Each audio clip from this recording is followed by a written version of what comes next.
చాలా important topics అన్ని cover చేశారు madam. Especially the way you stressed upon the depression, anxiety, loneliness and అయితే వీటన్నిటిలో లోన్లీనెస్ అంటే నాకేమనిపించింది అంటే సూసైడ్ అనేది దట్ ఎంటైర్ ప్రపంచంలో ఇంత పెద్ద సమాజంలో 800 కోట్ల మంది ఉన్న మనుషుల మధ్యలో అత్యంత ఏకాకిత్వంలోకి వెళ్ళగలిగితే మాత్రమే ఒక మనిషి మోస్ట్ ప్రాబ్లీ సూసైడ్ చేసుకోగలడేమో అనే థాట్ నాకు అనిపిస్తుంటుంది అప్పుడప్పుడు. I mean how is it possible అంటే ఈ ప్రపంచంలో పంచుకోవడానికి ఇంకెవరు లేకపోవడం వల్ల జరిగే ఒకనొక భయానకమైన ఈవెంట్ అనేది చాలా విచిత్రంగా. మనం 140 crores మన పాపులేషన్ ఇండియాలో, and we are accounting for 36% of suicides in the world.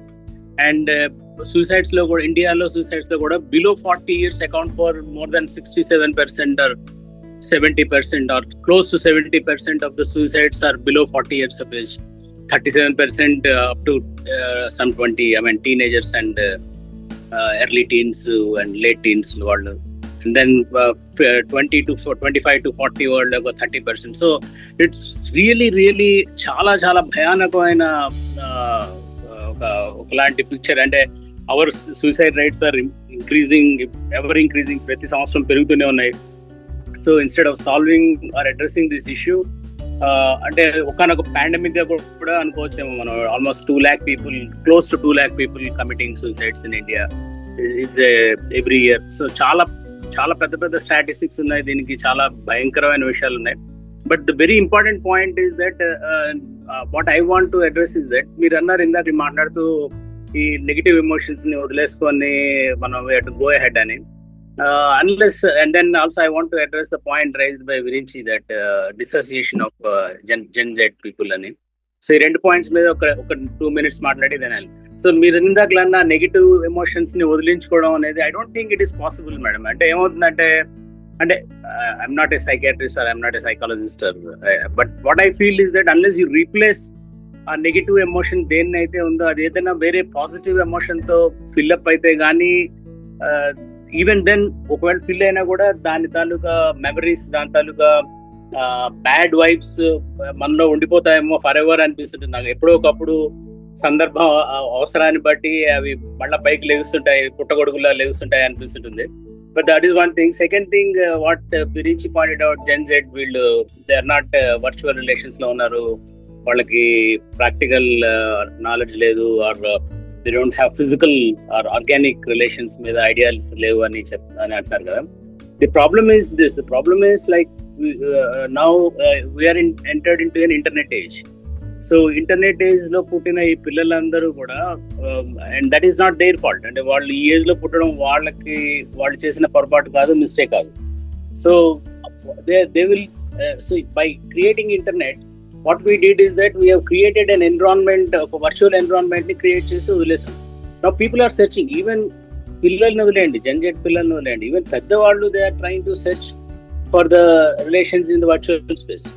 Ee virtual space lo pedda vallu kuda tama relations ni vetukodaniki try chestunna time lo unnam manam, ante some of the at least elderly people. So ilanti oka vichitramaina confluence lo unnam, and we don't, neither we understand what are the repercussions of this internet age, nor the Gen Z kids understand what are the effects and how to deal with it, because they are just living. వాళ్ళు ఈ ఒక internet age మీరు ఒక కొత్త environment సృష్టించారు, వాళ్ళు దానిలో పుట్టారు, దానిలో పెరుగుతున్నారు. So they simply live in it. So they have, వాళ్ళని నువ్వు మాలాగా బెల్లం కూడా ఆడు, గోళీలు ఆడు, లేకపోతే ఇంకోటి ఆడు, వీధుల్లోకి వెళ్ళి ఆడు అంటే that is not tenable, అది viable కాదు వాళ్ళకి, because you have created an alternative environment for them. They can play virtual cricket, they can play virtual tennis, they can play anything on using a mouse and a keyboard.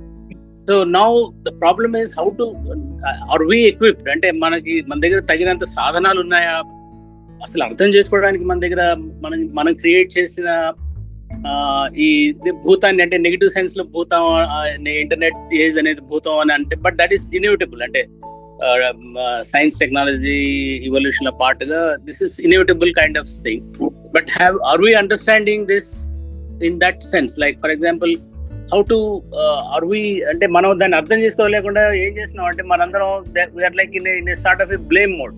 Parents కానీ, teachers కానీ, లేకపోతే అంటే blame mode in the sense that వీడేదో తప్పు చేస్తున్నాడు, వీడి relations ఇలా ఉన్నాయి, ఆ అమ్మాయి ఇలా చేస్తున్నది, ఆడపిల్ల ఉండి అలా చేస్తున్నది. So we are judging with our scales. మన టైంలో ఉండే స్కేల్స్ తో వాళ్ళని జడ్జి చేస్తున్నాం.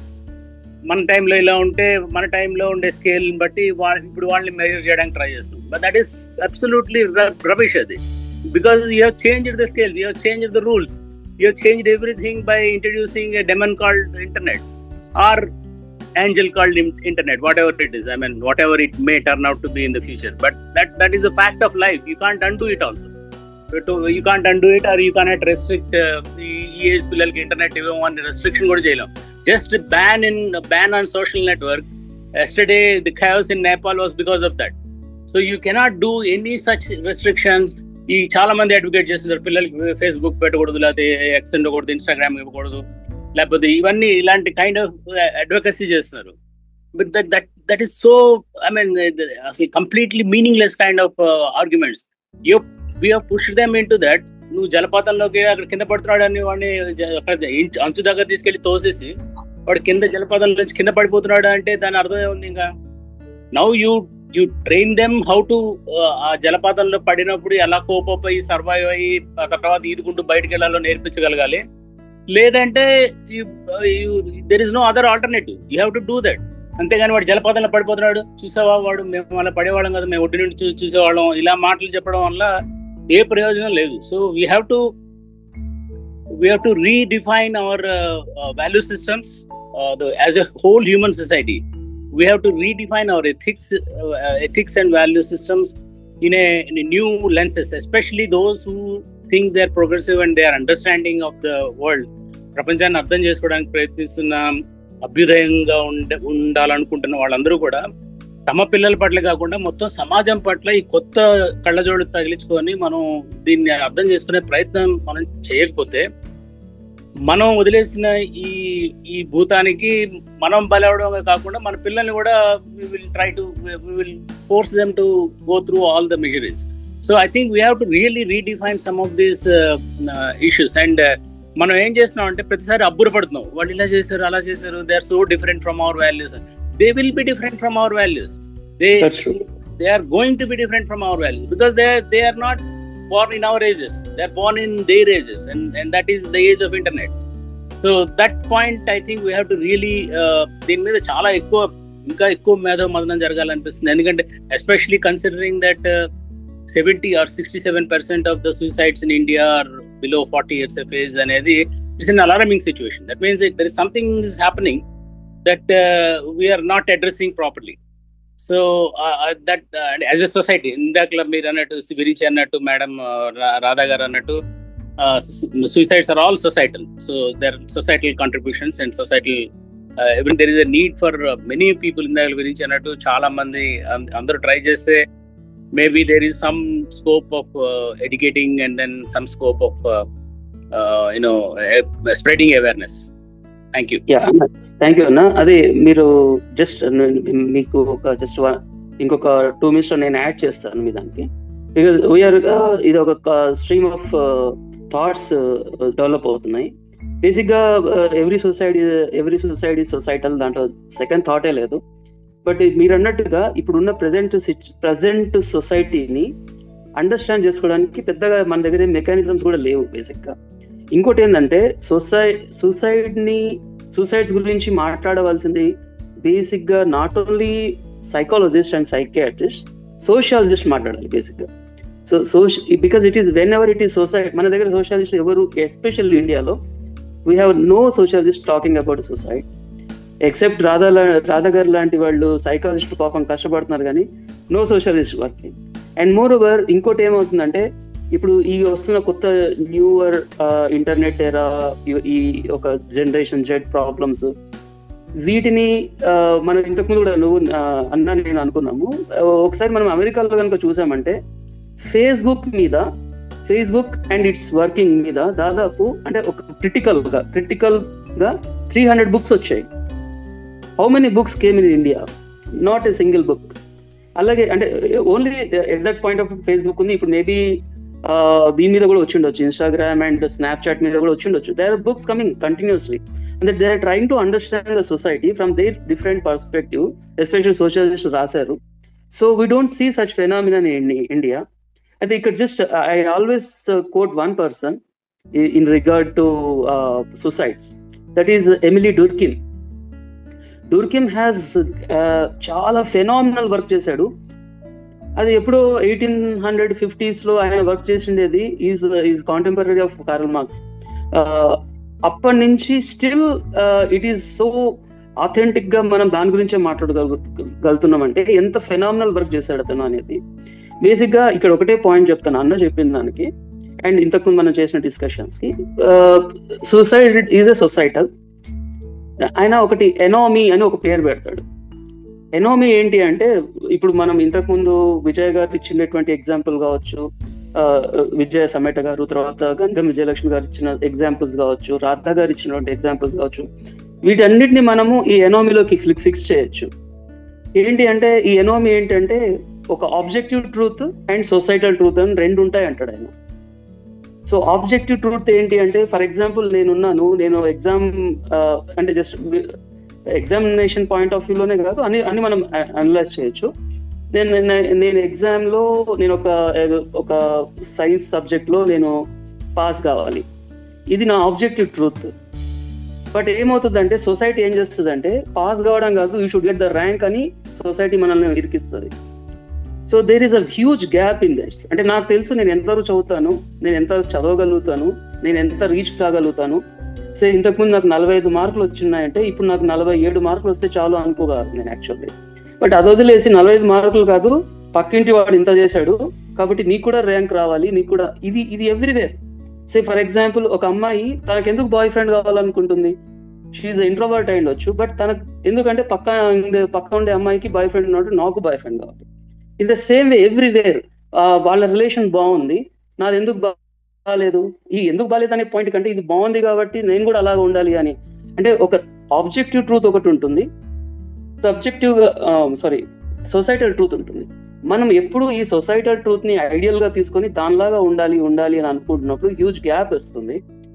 ఈ గ్యాప్ ను ఎవరైతే ఫిల్ చేయలేరో వాళ్ళు ఆత్మహత్యలు చేసుకుంటున్నారు అని చెప్పేసి ఆయన ఎనామిక్ సూసైడ్స్ అని చెప్పేసి దాన్ని ఎక్స్ప్లెయిన్ చేస్తాడు. దాంట్లో 3 ఇంపార్టెంట్ పాయింట్స్ చెప్తాడు which I want to stress once again. ఏంటి అంటే ఫస్ట్ ఆఫ్ ఆల్ వచ్చేసి థాటెడ్ బిలాంగింగ్నెస్. అంటే 3 స్టేజ్లలో వెళ్తుంది అంటాడు ఆయన. ఫస్ట్ అంటే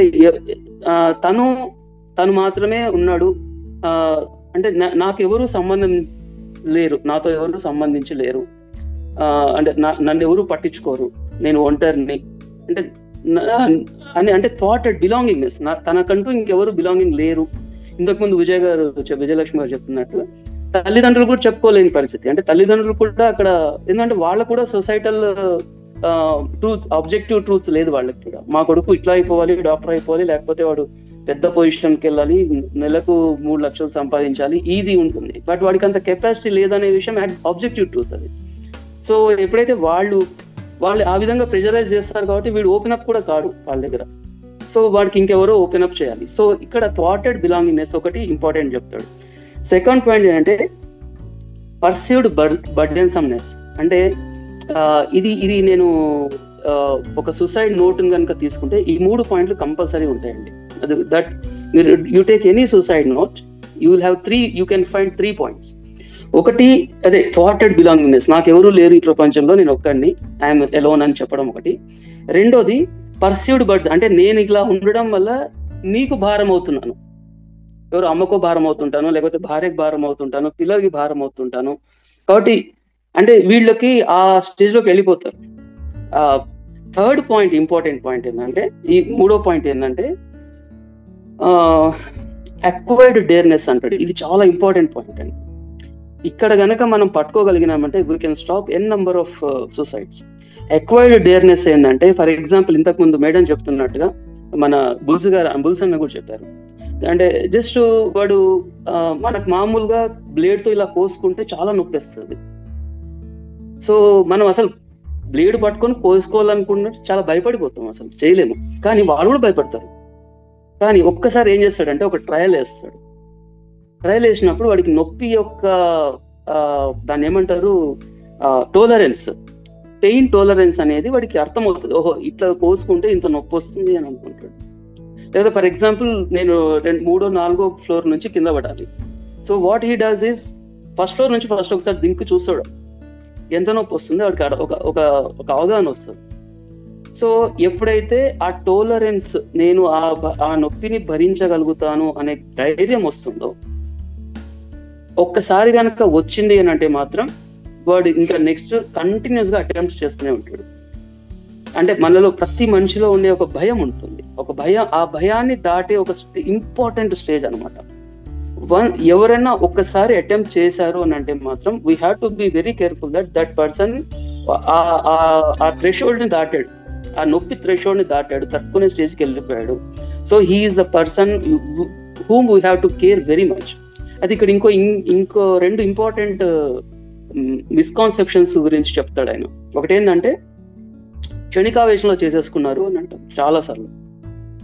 ఆయన క్లియర్గా ఏం చెప్తాడంటే అసలు అలాంటి కాన్సెప్టే లేదు, ఎవరు క్షణికావేశంలో చేసుకోరు. It is a well planned, well structured ఒక ఇన్సిడెంట్ అంటాడు అది. సో ఎవరు క్షణికావేశంలో చేసుకోరు సూసైడ్ చేసుకున్నప్పుడు. రెండోది ఏమంటాడంటే ఒకసారి సూసైడ్ చేసుకోవాలనుకున్న తర్వాత ఇంకా వాళ్ళని ఎవరు ఆపలేరు, వాళ్ళు చచ్చిపోవాల్సిందే అనేది కూడా మిస్కాన్సెప్షన్ అంటాడు. అంటే if we are able to identify that person at that ఏది మన పర్సీవ్ అక్వైర్డ్ డేర్నెస్ కాదండి, ఇది అక్వైర్డ్ డేర్నెస్, అది తెచ్చుకున్నటువంటి ధైర్యము. సో అది స్వతహాగా ధైర్యవంతులు కాదు, కానీ అది తెచ్చుకోబడింది. నాకు ఒకసారి కోసుకున్నా ఏం కాలేదు కాబట్టి ఇంకేం కాదు, నేను ఈజీ కోసుకోవచ్చు అనుకుంటాడు. ఆ తెగింపు అంట తెలుగులో, ఆ తెగింపు స్టేజ్కి వెళ్ళాడు అని అనుకున్నప్పుడు ఇంకా మనం ఇంకా ఏం లేదు, ఇంకా చచ్చిపోవాల్సిందే అని అనుకోవాల్సిన అవసరమే లేదు. At that point of time if at all Radha Tammineni లాంటి వాళ్ళు కానీ ఇంకెవరన్నా సైకాలజిస్ట్ చేతుల్లో కనుక వాళ్ళు బై ఛాన్స్ పడ్డారంటే they have 100% chances to become normal. అయితే నేను ఇది ఎందుకు ఈ పాయింట్ చెప్పానంటే, ఇది చూడండి 1850లో ఆయన చేసిండే స్టడీ, ఇది 1850s చేసిండే స్టడీ ఈ రోజుకి వ్యాలిడ్గా ఉంది. మనం ఎందుకు మళ్ళీ ఈ రోజు సొసైటీకి కావాల్సినటువంటి ఒక థియరీని మనం డెవలప్ చేసుకోలేకపోతున్నాం? ఎందుకు మనము వెనుకబడి, అసలు ఒక రకంగా అన్ని రకాలైనటువంటి థియరీలని గౌరవిస్తూనే ఇప్పుడుండే సొసైటీని మనం అర్థం చేసుకుంటూ మళ్ళీ కొత్త రకమైన థియరీస్ కనుక తీసుకురాకపోతే నిజంగా మనం ట్రూలీ మనం అడ్రస్ చేస్తున్నామా, జస్ట్ ఊరికి టెక్స్ట్ బుక్ లో ఉన్నది ఉన్నట్టుగా చెప్పేస్తున్నామా అనేది మనము ఒకసారి ఆలోచించుకోవాల్సి వస్తుంది. థ్యాంక్ యూ అన్న. బుల్సన్న గారు మీరు చెప్పిన దానికి జస్ట్ మై ఎక్స్టెన్షన్ అది. Thank you. వండర్ఫుల్.